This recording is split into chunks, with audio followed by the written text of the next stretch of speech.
Okay, hi there. I think that this is going to be the last part that I'm going to do any extra work on this profiler. I had an idea in my head, and it was to try and copy this as a solid piece instead of parts joined together, and so that's how the idea of the profiler came up. And if you've seen any of my other videos, you'll see that this was part of the profiler tool that I was building. And the trouble is that, well, one of the problems is that it's very difficult to climb a former. This was what I machined out in the mill. That was done on with CNC, and although it came out okay, everything is too small. To get anything that comes within scale of the tag and the handles, unless you have some kind of a pointed tool that follows the actual size of the profile, it's almost impossible, I think.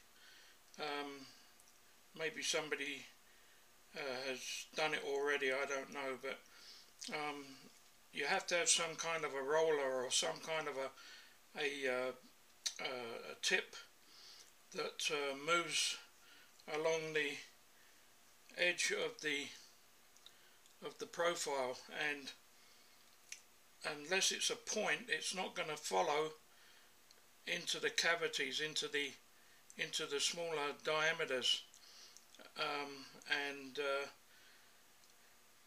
When you hit the side of the template, which is down here, I'll show you this. This is I made the fixture that fits onto my sliding tailstock, the separate tailstock, and so the template sits on there like that, and then of course this goes down on here and it's locked in there. This can then move along anywhere along this rod, horizontal bar, and I can also move it in and out by the use of this micrometer head. But it causes a problem when you start the cut. You come up round here, and the saddle wants to travel that way, but it's up against this face, and it puts an awful lot of pressure on the side of the bar here, this point of bar. So it's not until it actually reaches around the top end that it does actually follow it, but it's still not really very satisfactory. So I was kind of disappointed. It's a little bit of a failure, but it's not a complete failure, because what I intend to do is to make scaled down handles like this in parts. So I've already ordered up some mould steel balls, 3 different sizes, and actually I've ordered 6 different sizes, because the handle on here is just over 1 inch and this is over 2 inches. So I'm going to have to make two different sizes that are scaled down so that they look as if they belong to part of the lathe and not enormous things like that. So this is actually a taper from this end down to there. It's a taper. So what I'm going to do is I'm going to use this unit to just do tapers, and I've already got some brass up in the collet, and I've already started doing a 1.5 or 2 inch, I forget now what it is. I think it works out to about almost 2 inches, because I'm going to have to machine tapered pins to fit the scaled down balls.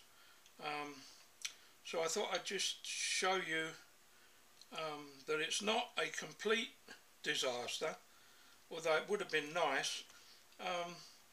On a bigger lathe, I'm sure it would probably work out better because you have that much more room. You can use larger, beefier materials. So I'll just start this up and give you a little demonstration.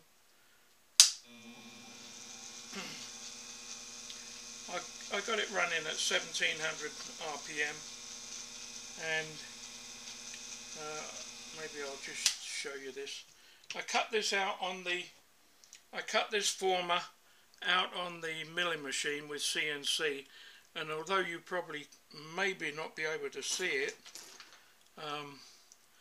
this is actually, this face here is tapered from that end out to that end, and it should be about 1 degree according to the drawing. So that's what I did, and then of course it just, you can put any kind of a former on here, and it just sits in a step there, and this hole didn't line up very well, but it just sits in there, and it's supported at the back end by a little lip.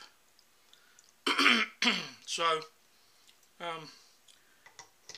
in this case it sits on there. This worked out very well actually. This tailstock, new tailstock that I built, it works out pretty good. So what I can actually do is I can machine this down to a size that, to any size that I want within reason, just by undoing that and moving the vernier, the micrometer back. So I'll just give you a little demonstration.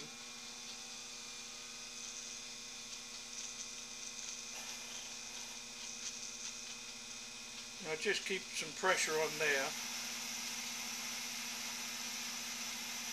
So the way I see it, this is going to be, it's going to help in if I'm ever doing a batch of tapers or handles, I can run off a whole bunch, and that template there that's on there now, that will work anytime I want it to work. It's there now, and I have it, and if I ever need another taper, I can put that up and get an identical taper. So it's not too bad. It's a kind of a lot of work. I'm going to improve the fit on here on the V. All I did was originally, because I didn't know if this was going to work anyway, all I did was just milled out 2 flats, or a section there that fitted across the top of the dovetails here. But but now that I've got this and I know that I can use it from time to time if I ever need it, I'm going to insert some strips in there to make a dovetail, and I'll probably, what I'll do is I'll make it so that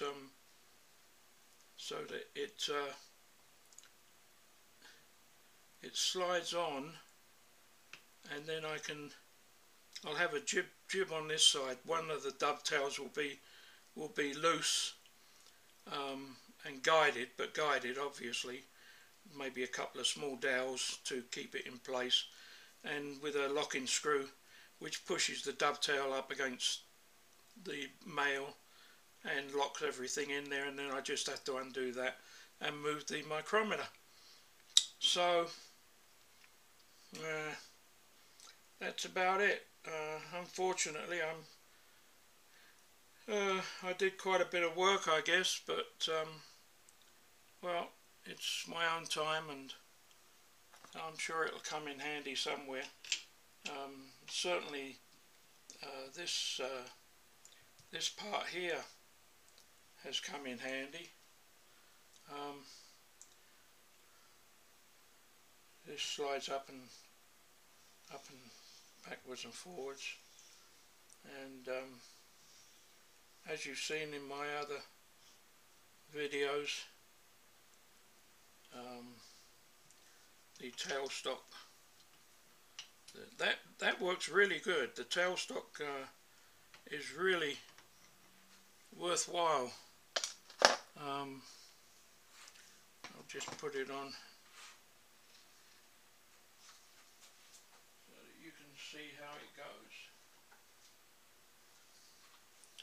This is the tailstock basically.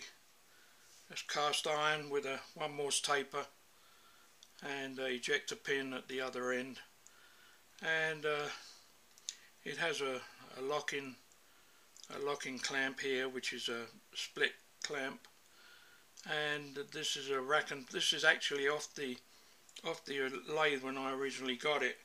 It had the rack along the bottom, which I didn't need anymore once I put the lead screw on, so I used that, as you can see here. I used the rack and pinion in the quill. So that was it. Now I found that it's very nice to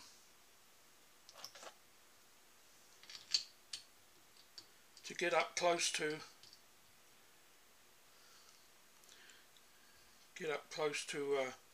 a part, whereas the ordinary tailstock that come with the lathe, it hits up against the face of the carriage, the back face of the carriage, and you can't reach over unless you've got a long extension, stuff like that. So now when I take this off, this will travel right the way across, and I can actually wind this right the way up the other end, out of the way if I don't need it. So that's that. This is for fine adjustment on the tailstock to centralize it up with the spindle, headstock spindle. So there you go. That's about it. I guess that's going to be the last video on the profiler. Wish it could have worked, but not to worry. I don't know what I'm going to do next. I've been thinking about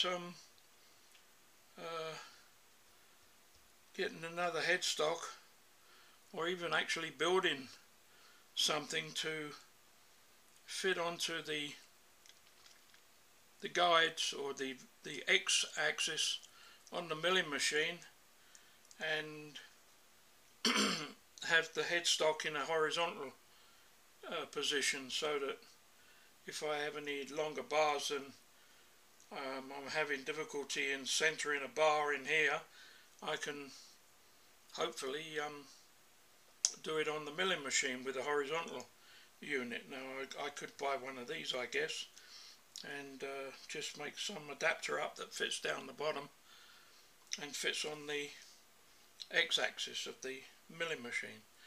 So maybe that's what I'll do next. I don't know. I've still got the C line. I should really concentrate on that as well, but it's my choice, I guess. Okay, thank you very much. Thanks for watching the videos.